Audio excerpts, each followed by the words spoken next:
Oh my Oh, fucking days. fucking hell. What am I looking at? What the hell is that? Who in the fuck? What? What? Sharks! What do you want me to do about them? I mean, why you never look this shark in the eyes? Is it because it looks stupid if you like look at it from a frontal point of view? It's like the bald eagle, right? The American bald eagle, or you know what, any hawk or eagle.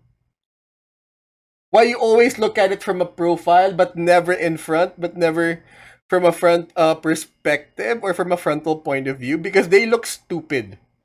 Like with their mouth hanging open, like they always have this confused look on their faces. But anyways, sharks, I'm not really sure what to say or do about them for the simple reason that like I'm not one of those kids that grew up with a favorite dinosaur. All I know about them is that, you know, evolution didn't mess with them that much because quote unquote they were the somewhat perfect predator.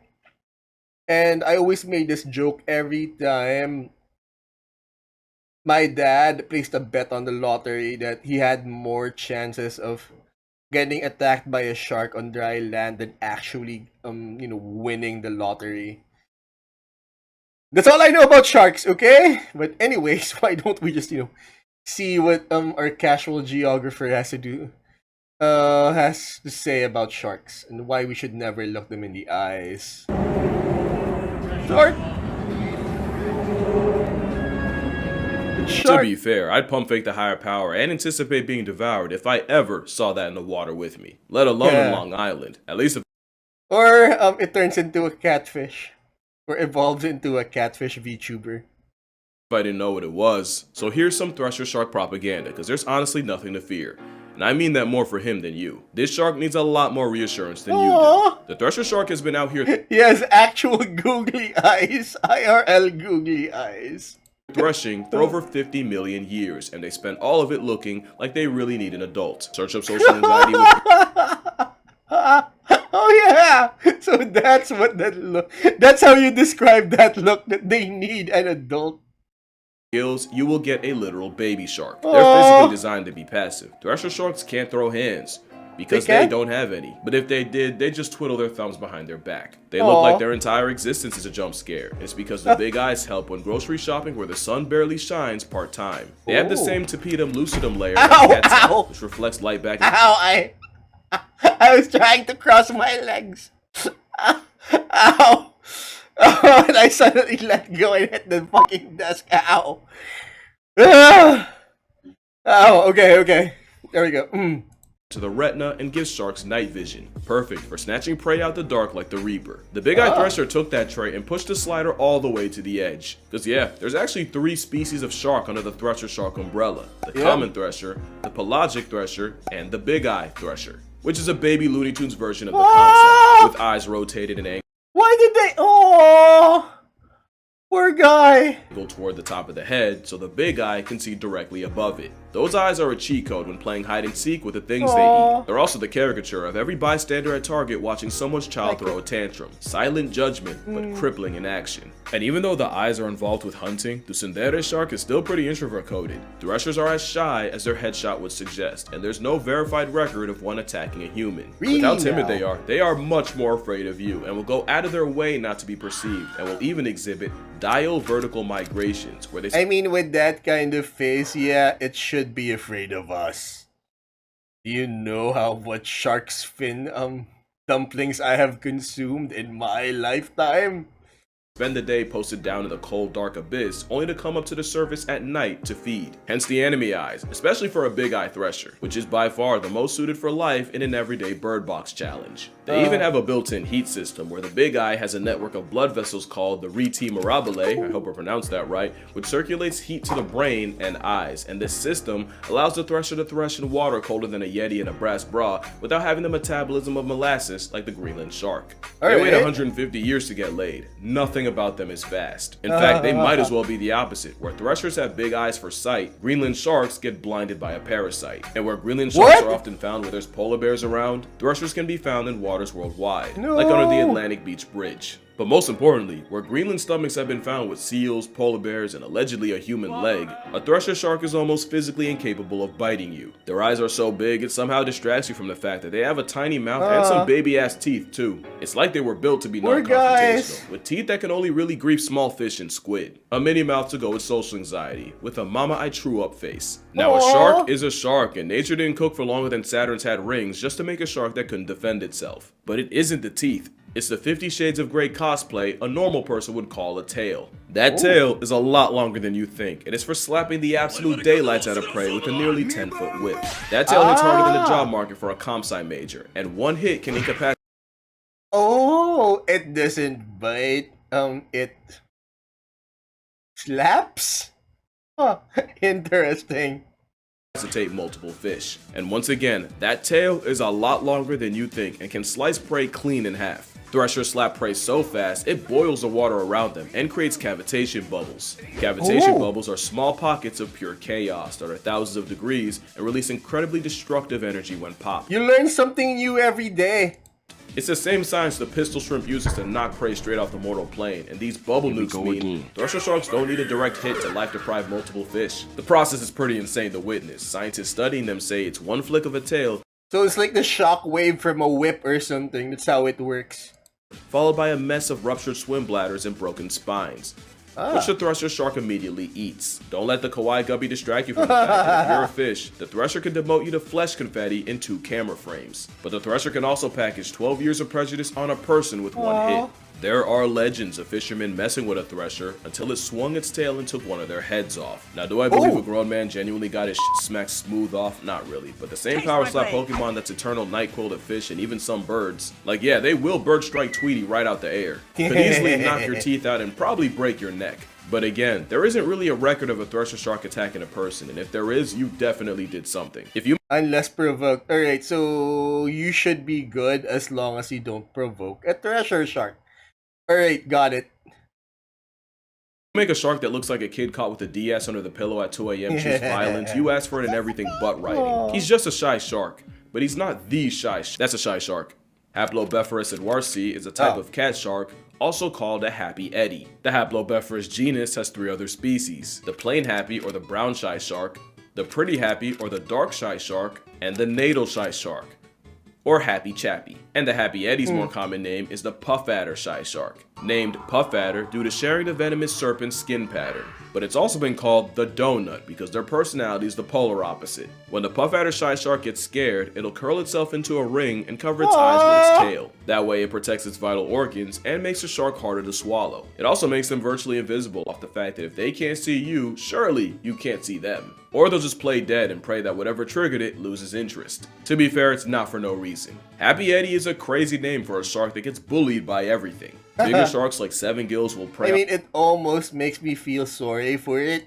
On them, and fur seals have been seen using shy sharks as chew toys. Worst part is, a lot of times the fur seal play session only gets interrupted when a kelp gull steals a shark just to eat itself. The shy shark basically gets passed around like a baton at the Oppression Olympics. Scientists studied the sharks in False Bay, and if they didn't get their heads ripped off by a fur seal, or swallowed whole by an avian antichrist, they just end up discarded as a lifeless corpse back into the sea. They also get murked by fishers, who tend to see them as a pest. Which is why the puff adder shy shark isn't just shy, it's endangered and only found in waters off South Africa. And to be honest, he should be shy and scared, but not nervous, because we already have one of those. I feel bad for the nervous shark. Even its Latin name couldn't resist throwing astray. Which means there's an actual shark. Cautious or a nervous shark? Why? Means the shark essentially gets called a punk in multiple languages. There's nearly 200 species of sharks. I recently learned that a punk is basically a prison wife, or at least that's the derogatory term. That's why you don't want to be called a punk.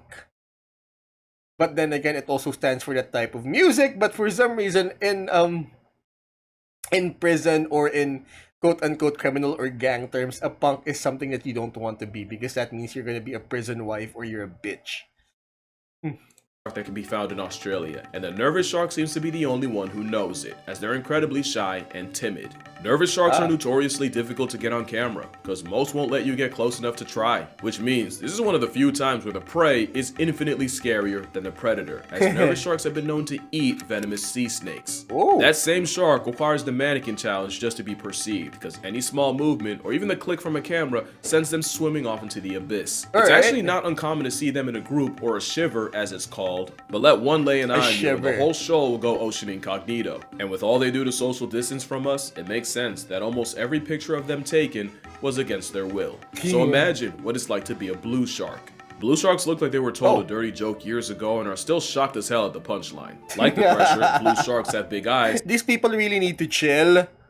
Alright, New Year or New Year's Eve is still a couple of days away and they really need to chill. Cut it out!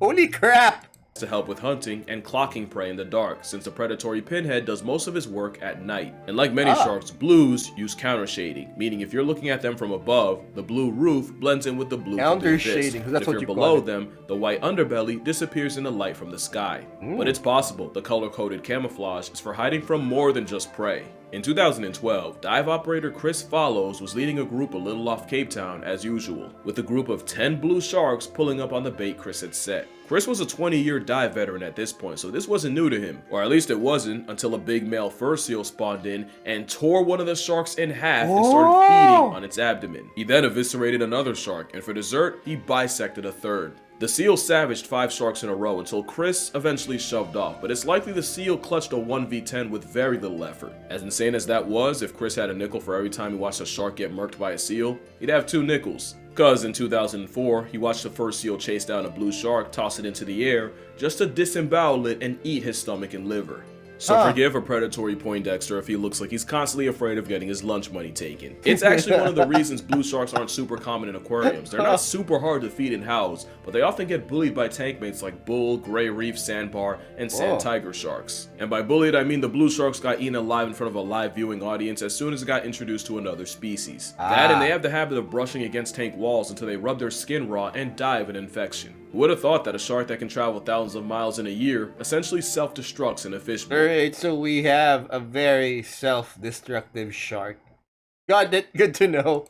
But they're not as neurotic as a nervous shark. They've been nicknamed blue dogs for apparently having the personality of a puppy. The same fish that would get shoved into a locker at shark school is inquisitive and will investigate human divers, where they'll bump you and prod you, but not like in a predatory, intimidating way, but the way a toddler might try to get your attention while you're on the phone. Now, I don't want to do the whole sea puppy thing because a blue shark will bite the goodwill out of you, but mostly in the same way a squirrel bit me as a kid, mostly by accident and largely by my own actions. In their defense, there have been 13 recorded blue shark bites on humans in history, with 4 deaths.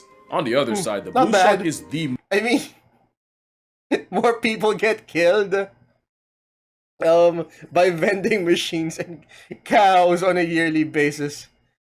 most heavily fished shark, with up to over 80% of the sharks dying at... What was the name of that sea animal that gets that was driven into extinction because they're so friendly and they're so curious that they would literally swim up to fishermen, and of course, you know, fishermen sees them and, oh look, free food, and then kills them, and then, you know, for food. That they literally got hunted into extinction because they were so curious and they were so friendly. Bycatch being blue sharks, meaning millions of these sharks get murked by people a year, and most of them are just a casualty. Clearly the blue shark can't catch a break, which might be why they have to personally screen any human in their area. But if you're looking to get in the water with sharks for the first time, you can't really go wrong with a pretty blue. And not just because they're as close to harmless as a torpedo with teeth can get, because you're almost guaranteed to get a picture like this. Or this.